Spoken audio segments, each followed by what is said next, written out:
So what does it really mean to be truly loyal? Today, we're going to break down this incredibly powerful analogy for commitment, and we're pulling it from a monologue by Suzie McCray.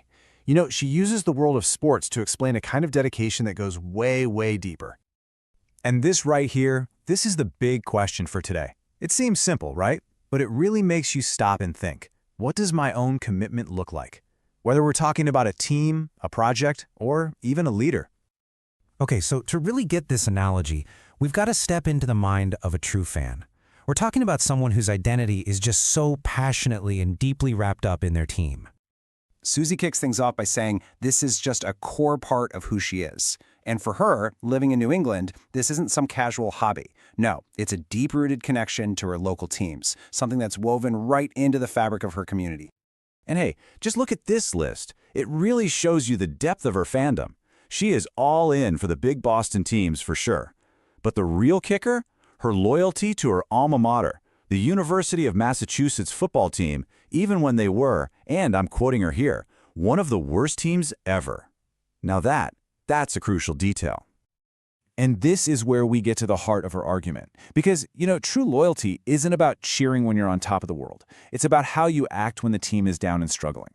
That's where you see a fan's and a follower's true colors. For the New England Patriots, that big test came after their legendary quarterback, Tom Brady, left. All of a sudden, the team was facing what she calls trials and tribulations. And you can guess what happened, right? A lot of those fair weather fans, they jumped ship, but not her. And this right here, this lays it all out crystal clear.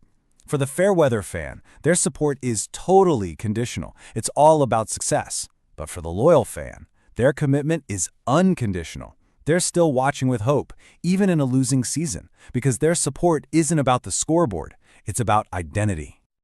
So this is the part where we turn the mirror on ourselves. It's a moment to really think about it. When things get tough, when you hit those bumps in the road or things take a downturn, how do you react? Are you balanced? Are you all in? Okay, so get ready for the pivot. This is where Suzie does something brilliant. She takes this entire sports analogy and applies it point for point to her commitment to a tech venture and its visionary founder. And check this out, the mapping is just perfect. The team, that becomes the business, the vision. The coach, that's the founder, Ash Mufareh. And that loyal fan she was just talking about, well, that's exactly how she sees her own role as a committed follower of his vision. I mean, listen to this. It's such a powerful personal statement. It's the business world's version of cheering for your team even when they're having a terrible season. It's just this unwavering declaration of support through thick and thin. And she makes it so clear, there's absolutely no hesitation here. Just like she's the #1 fan for her sports teams, she sees herself in that exact same role for this business. No fence-sitting, just total, unwavering commitment.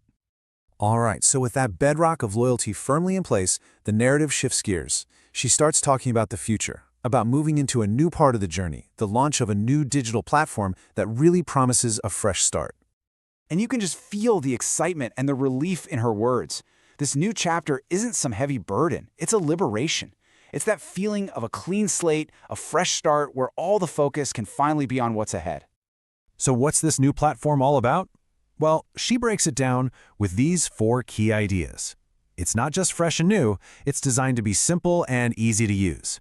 It's a place where everyone can learn together and, this is critical, actually have fun doing it.